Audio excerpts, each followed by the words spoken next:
Every once in a while, a race will come around to my area and get my attention. Sometimes it may be a points race, perhaps a big cash event, or even a national event with hundreds of racers attending, like Masters of Dirt. Usually, these are isolated events, beholden to specific tracks that only they themselves run, sometimes with a partner track in tow. Think something like the SOS series or perhaps the Fall Brawl at Badlands. This time, though, something else came on my feed that caught my attention.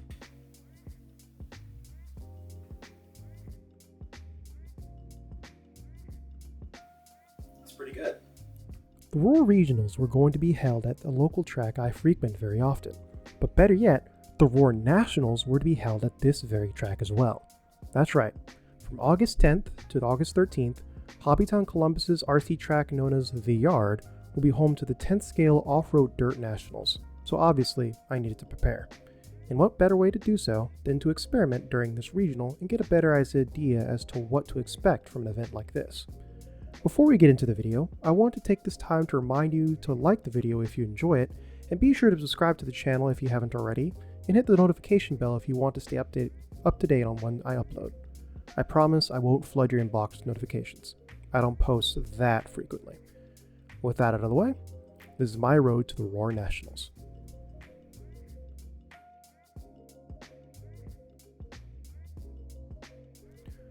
Before we get into what I actually did at this event, why don't we take a look at what Roar actually is.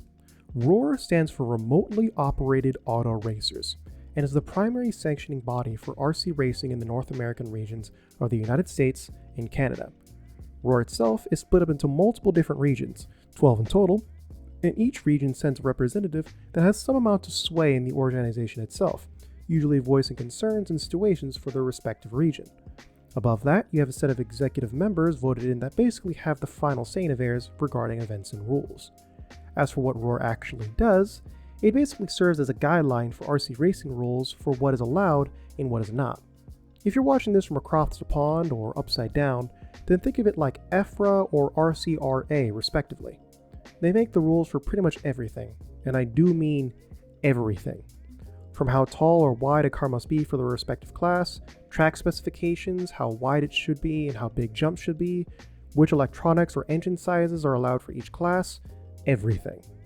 Now it's important to note that these rules are not strictly enforced at every single track around the whole of North America. Think of them more as a guideline to the rules of a local track might want to enforce. A Roar itself event or a Roar event itself might enforce these rules to the letter, but any other track around the country may forego certain rules here and there. I note a good example would be the amount of people running quick run Hobbywing ESCs.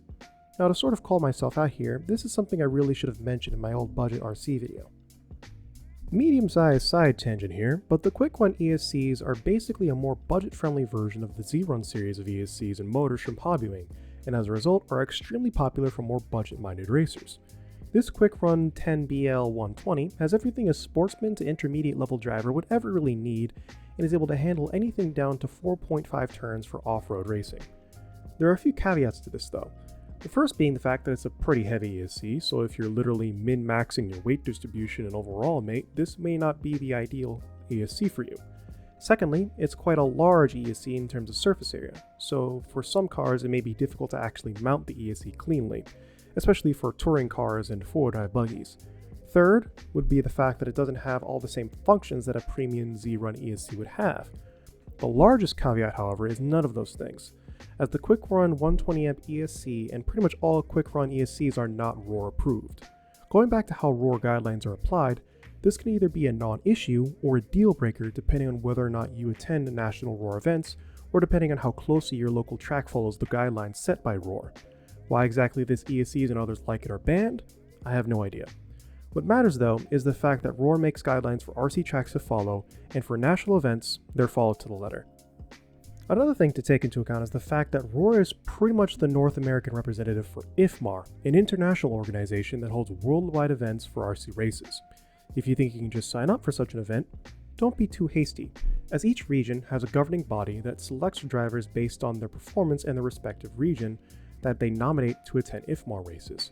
What I'm saying is that if you wanted to make it to an IFMAR event as an actual driver, and you live in North America, you'd have to be nominated by Roar itself. Do I plan on making it to an IFMAR event as a driver? No. So, to recap, ROAR is the primary governing body for North American RC racing, setting up guidelines for RC tracks and events to follow at their discretion. They have 12 different regions spread across the United States and Canada, myself being in Region 3, and the next Dirt Nationals will be held at my local-ish track. Sounds good? Lovely. Now let's move on to the track itself.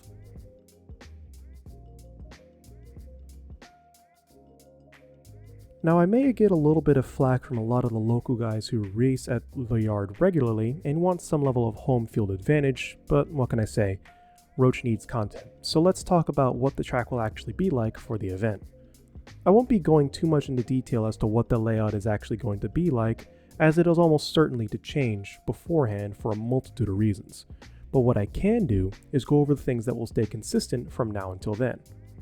First off, to my knowledge, the yard at Columbus is the largest indoor RC track in the Southeast, and possibly one of the largest prominent indoor tracks in the country, period. As a result, depending on the actual layout they choose to go with, this means very high-speed corners, large jumps, and fast sections in general. As you can see, the layout you're seeing now was a very high-speed track that was deceptively difficult to master.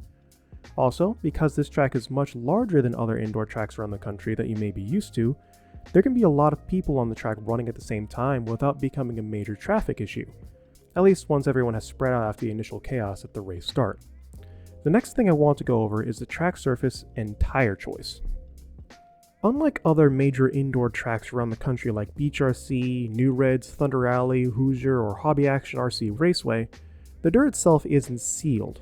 It's a very soft, cool clay, so soft I can actually depress it a bit with my finger. As a result, the standard clay compound tires you may be used to at other indoor tracks will not work here at all. Believe me, I've tried. With that being said, what tires do work? Well, I can't really give a definitive answer for every tire brand that's popular in 10 scale, but what I can say is what people use for this past ROAR event. Like other indoor tracks these days, slicks are still very much the way to go, so don't worry too much about what tread works best. What matters more is the compound of the tire. I personally use these for this track. These are J-Concepts Ellipse tires in the Aqua compound, which have been sanded down to slicks. On my Techno, I ran some tires I received from Sean Harding, which are Proline Positrons in the M4 compound, also sanded down to slicks. My friend Joe Jenkins, who runs Raw Speed tires, used the new Gumball compound for his cars, and they worked pretty well as he ended up in second overall in the 4-wheel drive mod buggy. Other drivers like Chris Finnair and Randy Enger ran J-Concepts tires but in the green compound, and they seemed to enjoy it more than the Aquas used previously. However, they did wear out quicker. Also, just like any other indoor track in the country, traction compound is pretty much necessary, and because the track itself is relatively ventilated, there are no restrictions on what type of traction compound you can use. So, yeah, pick your poison, literally. Now, one thing you may have noticed about the tires, as you can see on screen, is the fact that they look completely shot. And on any other track, this would be true. However, for this track, this isn't the case. Having your slick tires feel a bit rough and coarse is more ideal for this particular surface for whatever reason. This is the ideal tire, gentlemen. You may not like it, but this is what peak performance looks like. The last thing about the surface to note is that because the clay isn't sealed, under heavy use it can become as bumpy as my face after a dry shave against the grain, so keep this in mind when setting up your car. Now that we got that out of the way, why don't we talk about some miscellaneous stuff to take into account if you plan on making the Nationals or really any other event the yard may hold that you wish to attend, as this video is slowly turning into that as we write this. For one, part support. In the hobby shop, you can find parts for 10th scale cars for the most part. Of course, with the two most popular brands being Team Associated and Team Losi Racing. The two other brands that you'll see in terms of spare parts on the shelves will be Techno, mostly for the EB410.2 buggy, and surprisingly, Schumacher. I don't really know why they're there, but hey, if you run Schumacher and break, you might not be out of luck. If you run any of the following brands, however, and you do break, you'll probably be out of luck if you didn't bring any extra parts with you. These brands include X-Ray, S-Works, Yokomo, HB Racing, and more than likely any other brand I didn't mention. As for electronics, for ESCs, the main brand you're going to see most of on the track and on the shelves will be Reedy, along with some Hobbywing units hidden behind them. As for motors, you'll have a bit more choice, with motors from Rigetti, Hobbywing, Team Corality, Trinity, and Tekin, I think, all being stocked. For servos, the majority of them are going to be Savox and Spektrum. Receivers will also mostly be Spektrum units, as well as some Futaba units here and there. For tires, you'll see nothing too out of the ordinary, with 3 big tire companies taking up the tire shelves. Proline, J Concepts, and AKA all being stocked, with Proline being the most stocked and AKA being the least. Same thing with wheels, with the addition of there being associated and TLR specific wheels.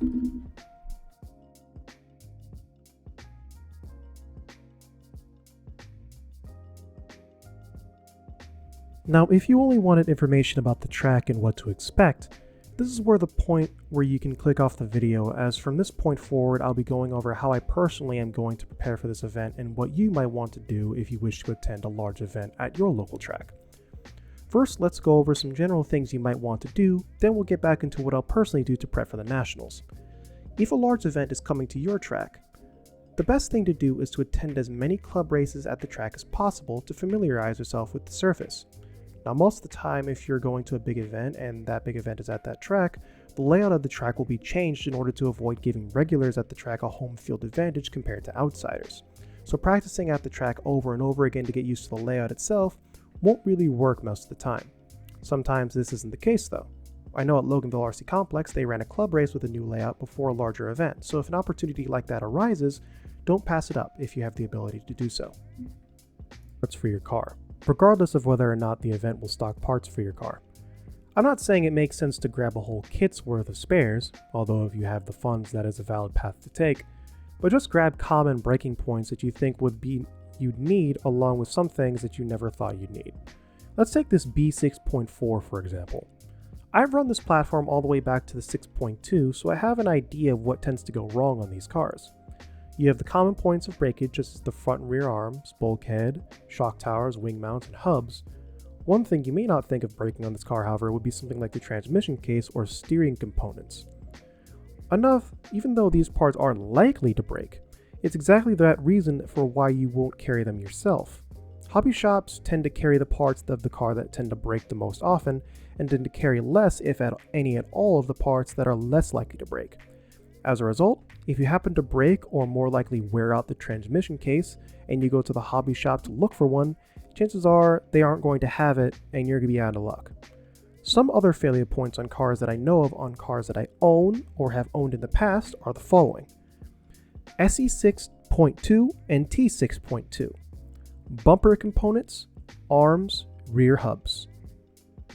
Tekno EB410.2, ball cups, center chassis brace, 48-pitch spur gears, especially for mod, and rear hubs. Yokomo YZ2 platform, arms, rear differential cover, rear hubs, and turnbuckles. Yokomo YZ4, arms, spur gears, and turnbuckles. Team associated B74.1 and I assume the .2. Rear hinge pins, arms, spur gears, more so with mod motors. Team associated RC8B4E, arms, ball ends, and chassis. A-scale chassis are usually under a lot more stress and wear out quicker. The TLR 22 5.0 platform, including the roller and elite. Arms, C&D blocks, rear hubs, spindle inserts. Seriously, the plastic ones will not hold. Get the aluminum ones. And lastly, something that can be applied to all buggies, wings and wing mounts.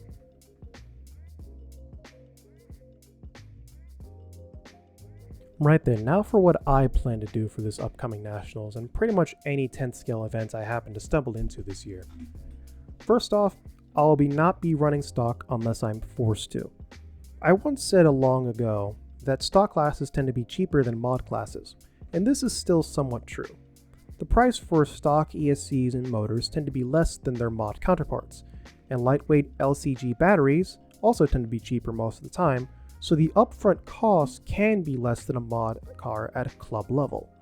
However, once you start to move up in skill and maximize the potential of the 17.5 or 13.5 motor you're stuck with, you're going to start looking at literally any legal way to make sure your car is faster. MIP puck systems, titanium screw kits and turnbuckles, lightweight plastic internal gears, ceramic bearing kits, the list goes on. Not only that, but most of the time at larger events where there is a stock class, spec tires are usually required. And even though they are at a discount, they still aren't cheap. In the long run, you'll end up spending more on stock than mod. Once again, these upgrades aren't necessary for beginners, but at higher level up in skill tiers, they very much can be.